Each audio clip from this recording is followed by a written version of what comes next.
بسم الله الرحمن الرحيم.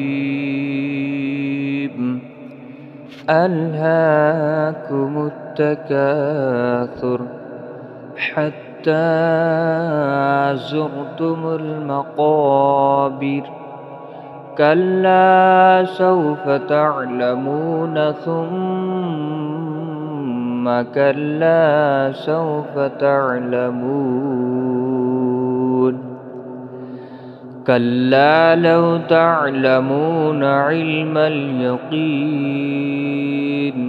لترون الجحيم ثم لترونها